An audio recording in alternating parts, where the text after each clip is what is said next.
The Bermuda Triangle covers approximately 500,000 square miles in the Atlantic Ocean, and many believe that over the past 100 years, the triangle is responsible for a high number of unexplained disappearances, reportedly claiming dozens of planes, ships, and over 1,000 lives, among which were a sortie of Navy Corsair fighters. They took off, and they disappeared. No radio contact, no wreckage, no explanation.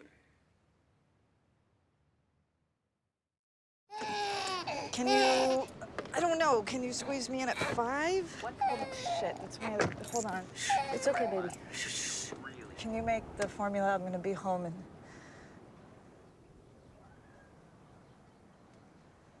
Sam? Sam? Daddy! Sam! Sam! He was right in the car seat! Sam, where are you, Sam? Sam, where is he? He was right in there! I don't understand! Sam! Sam! Sam!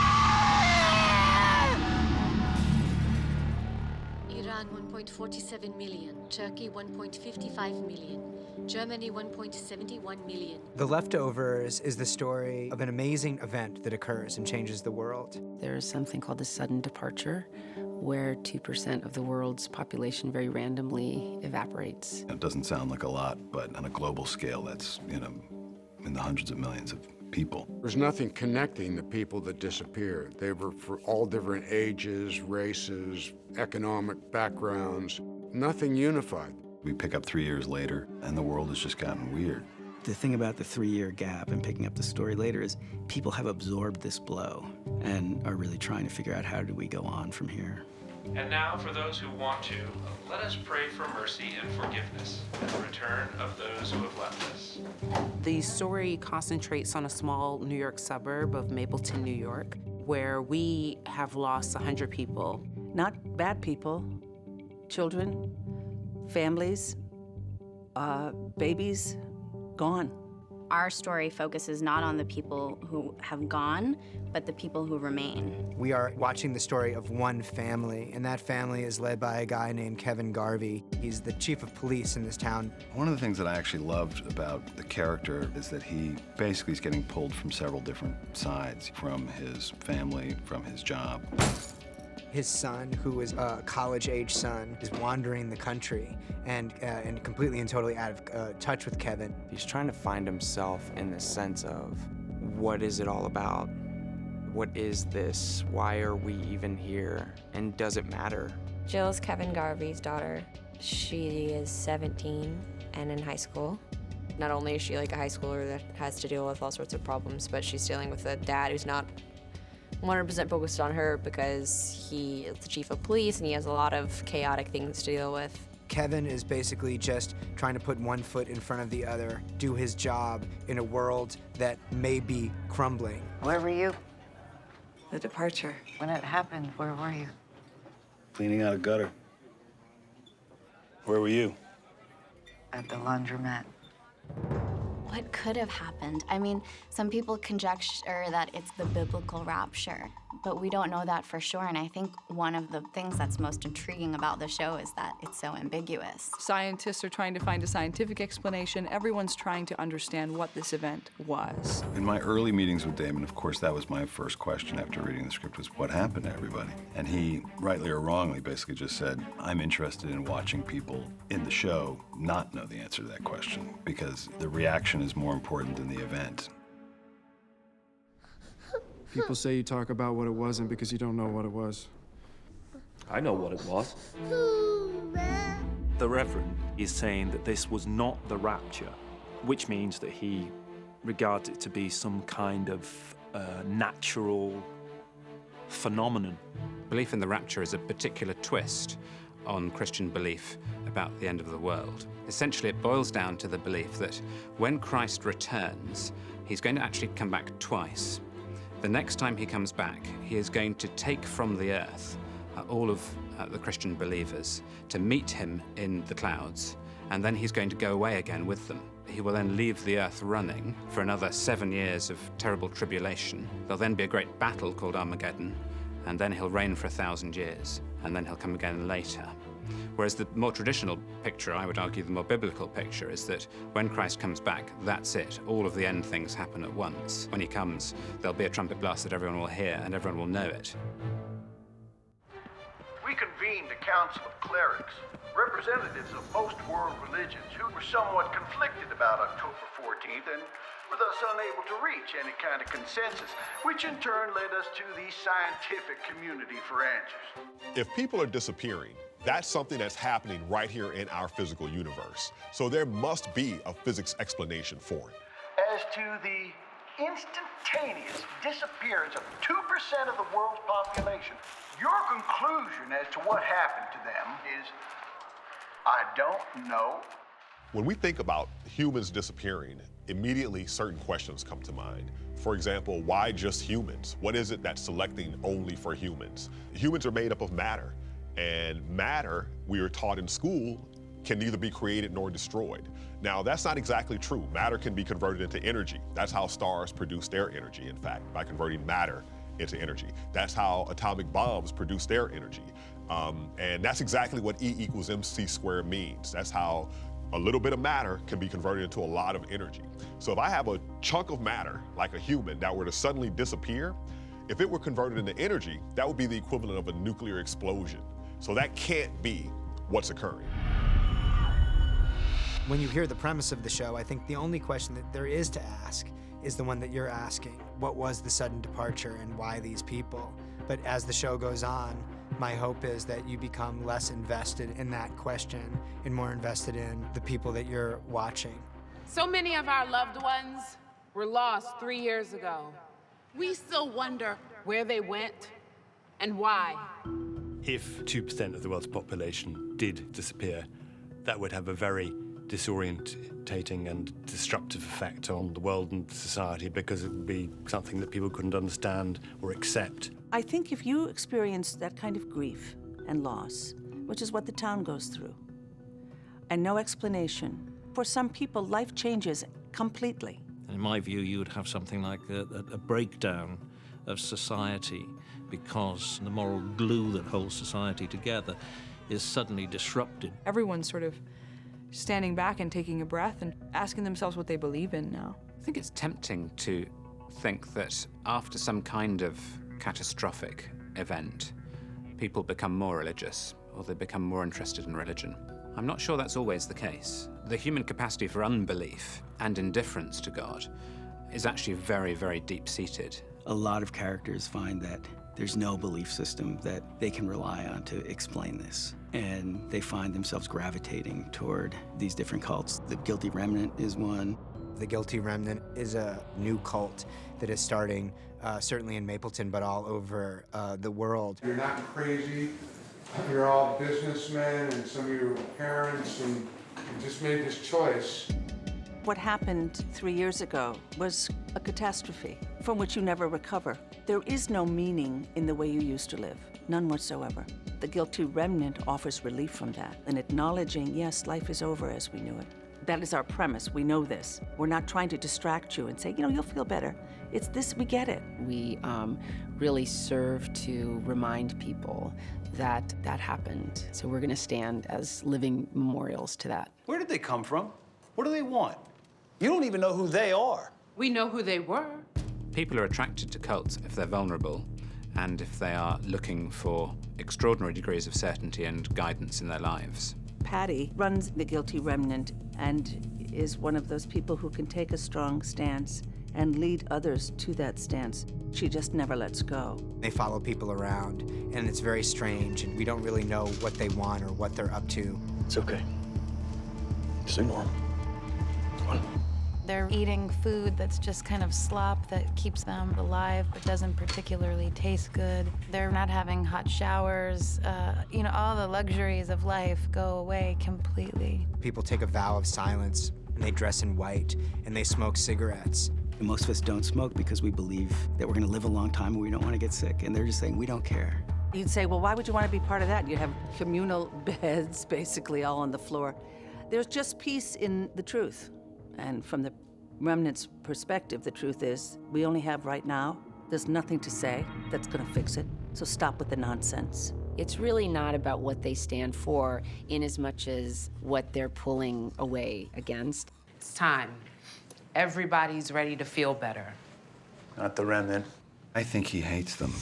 I think it's a deep, deep, distrust, but loathing of this community that's sprung up. They become a real nuisance. All units on foot, north side of the park, now.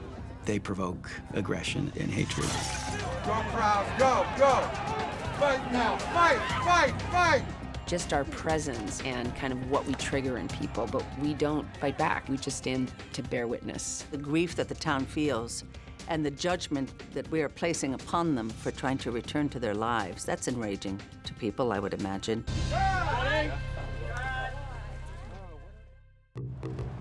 This Wayne, he's the real deal? It's as real as it gets. People call him Holy Wayne. Now, he doesn't call himself that, but I think he quite likes it. Can you help me? There's a great scene in the first episode where a senator comes to Holy Wayne. And we know that the senator's in a lot of pain. He's a very angry man. And the guy says nothing. And the senator begs him to do something. Can he help him? And the guy still says nothing. And then the next thing we know, this guy's walking out all smiling. I am no longer burdened. All gone. All gone. Holy Wayne, in a sense, is a cult leader and a prophet, and he has this inexplicable power to take people's pain away. By the point to which we reach the beginning of this series, he is at the height of his powers, but also a fugitive. He kind of exploits people using his power for his own financial benefit, and also surrounding himself with like a harem of young girls that are kind of his groupies. But Christine has a distinguished position among them. I love you. I love you too. She was just so young when the departure happened. She was like 13. And then after it, she ran away from home and she found Holy Wayne, and she becomes his spiritual wife, and he takes care of her. This girl is everything. Yes. Yes. In 1587, 117 English settlers arrived just off the coast of what is now North Carolina and formed the colony of Roanoke. John White, the newly elected governor, sailed back to England for fresh supplies. When he returned, the houses and other shelters were nowhere in sight. The village was abandoned, and its inhabitants had vanished without a trace. How could people really disappear? Is it a situation where people have been teleported? Is it a situation where we have multiple dimensions as are predicted by string theory, and somehow these people slip into another dimension? Whatever it is, it's something that takes place via some mechanism, and it can be uncovered. When we study physics, there's two things that we as humans know are true. Number one, we don't understand everything. And number two, we will understand more in the future. And those two things will forever be true.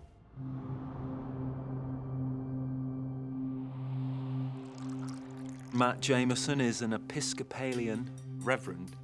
Post-Rapture, the world's attitude to God is ambiguous, to say the least. So he's lost a lot of his business, really. And indeed, from a personal point of view, his own relationship to God has become very complex. He feels that he should have been taken because he was a true believer. And that was the promise, as far as he was concerned, of the biblical rapture, that Jesus' true followers would be reunited. It wasn't the rapture!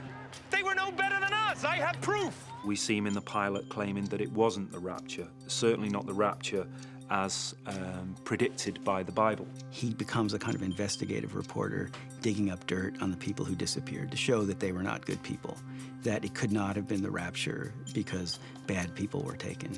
He starts to publish a pamphlet about various people who were taken and the skeletons in their closets. This becomes a kind of almost terroristic act within the community to go after people who are gone. in that very human way, he justifies it by telling himself that God chose him to remain, to do the dirty work. What do you believe in, Matt? Do you know where my family went? Do you know what it was? He articulates to his sister Nora that this sudden departure was a test. It was a test for what comes now.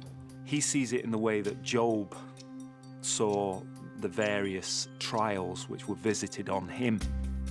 The loss of his children, the loss of his wealth, the loss of everything. He sees himself as the shepherd.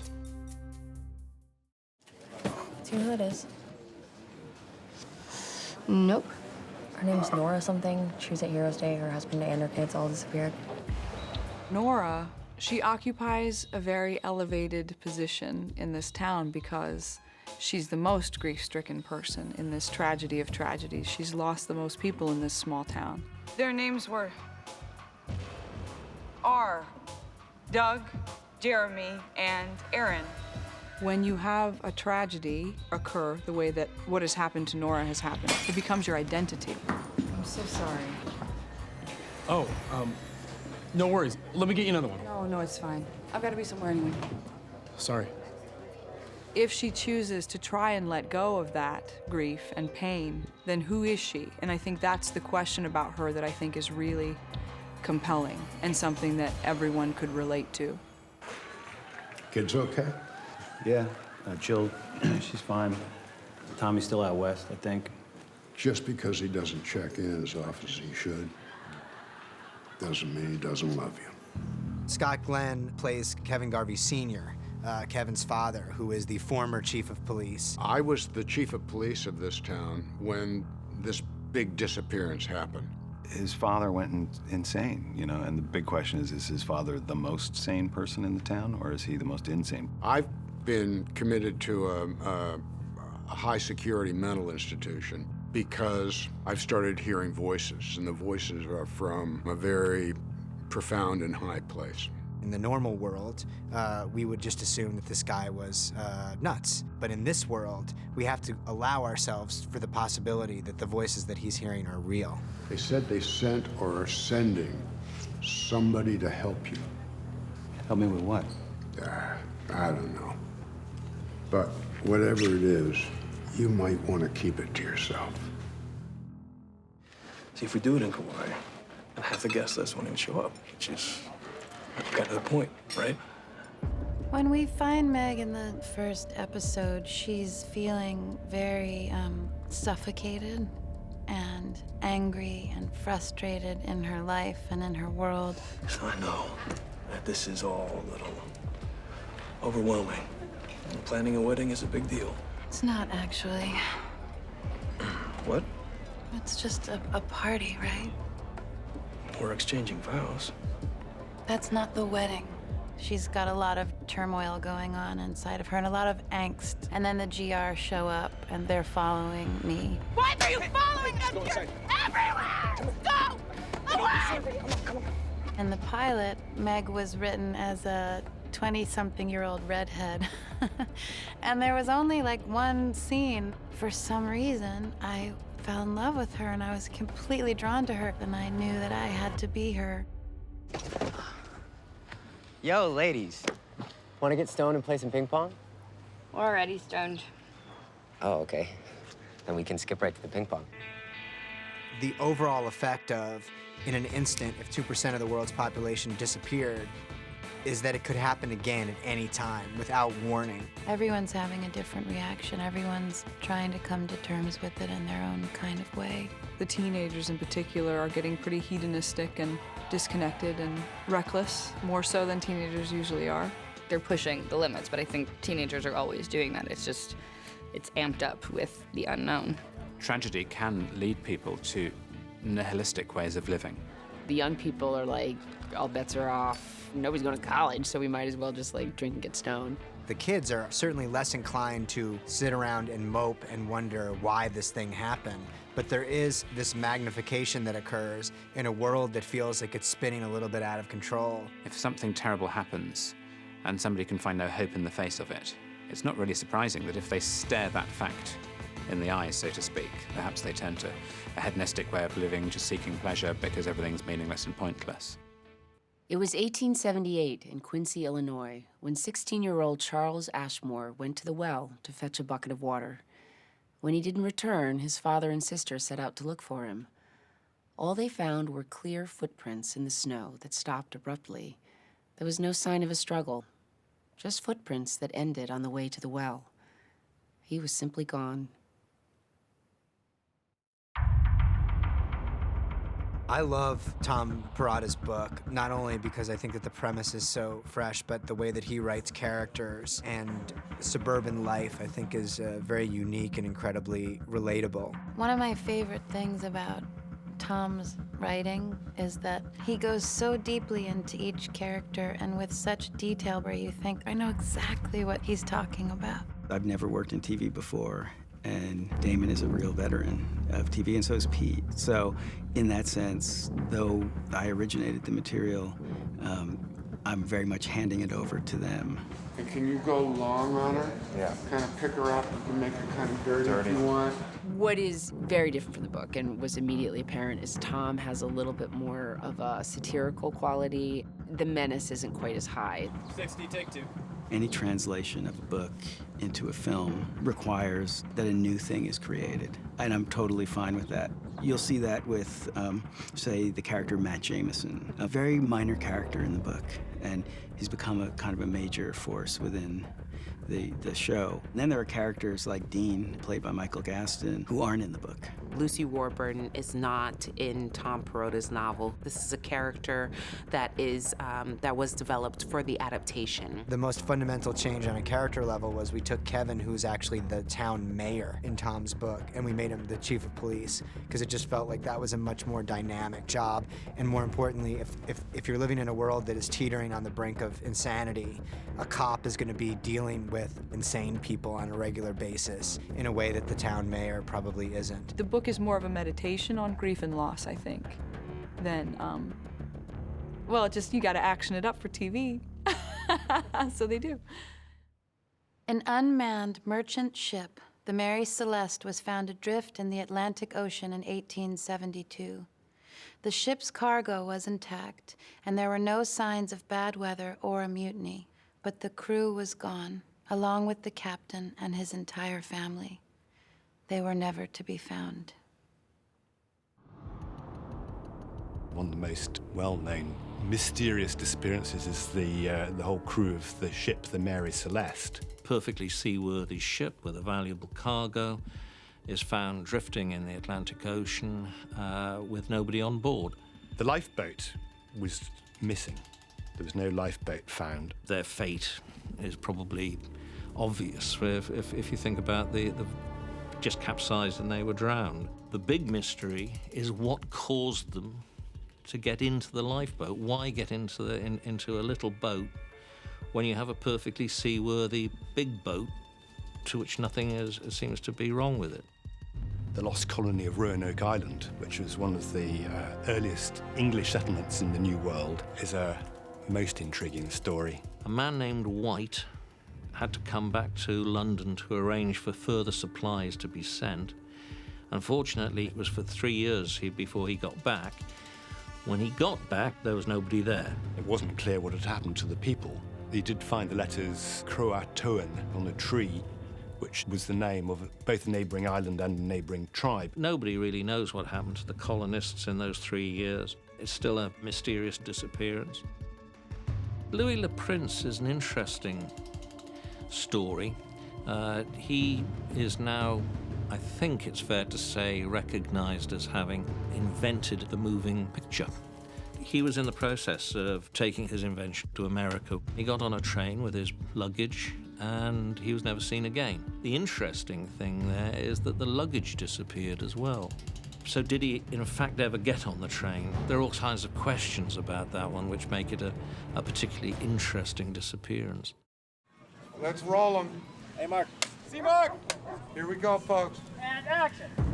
Bring in my fighters. Come on down, Guilty Remnant. What Pete does and what Damon does is kind of a magic trick as far as I'm concerned. It's a high science for them. Every time Damon comes on set, it's like a radar kind of goes off in my head, and I look around for him, and then there he is, and it's like, hey, dude, like, what's this? And he's like, do you really want to? That's the famous Damon Lindelof line, do you really want to know? And it's so scary that usually I'm like, no, man, no, I don't want, no. There's a part of you that feels like he knows everything. He knows where this is gonna go and what's gonna happen, and that he's cast you for a reason, and he's asking you to do certain things for a reason, but you don't know yet because something else is gonna happen. You can even lose, I'm not sure if you Damon basically just crushes down on every character, every scene. He really, gets in the sandbox and drills down on all this sort of character stuff. We've had a little bit of talk about where things were going, but I have to say, most of it has been a surprise to me. Sometimes because it's a surprise to them, what Nora is doing, I think. He wants to live in the moment. These characters are impacting on him and his writers as they're impacting on the audience and on us. And what I love is I don't know where I'm going. It's how I watch television, just one episode at a time. So as an actor, it's just one script at a time for me. And I find that to be the healthiest way for me to work. It's great when it's a sort of surprise, because life is like that.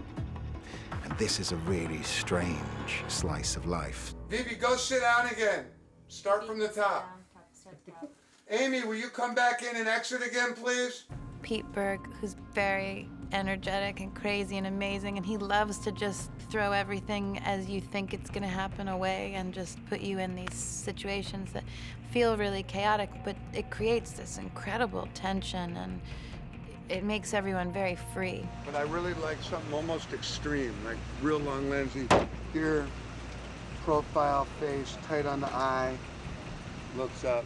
Pete has this kind of, whirling dervish kind of, insane macho, whatever you want to call it. He's just very aggressive about his directing style and the way he just throws cameras around. When I say approach, you guys are gonna slowly start moving in on them. He knows that there's a world that he could play in and that he could control his little characters on his video game through his monitor and tell them, go this way, do that, run with them, and the camera operators are gonna know that that might happen too.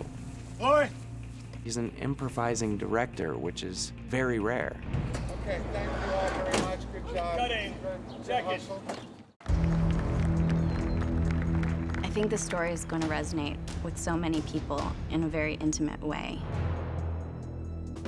Whatever the viewer's assumptions are about this Rapture-like event should be a welcomed discussion. I hope that people will just relish the mystery and some of the ambiguity because, frankly, our lives are full of it. Let it happen to somebody else for a while. You killed. For great purpose, yes, but you killed. It just feels real. You feel like you're kind of peeking in on these people's lives. It's about what it is to be human. If we work very, very hard, and if we're committed to our vision, it's possible that we might make something that feels different or new. Cut! And cutting.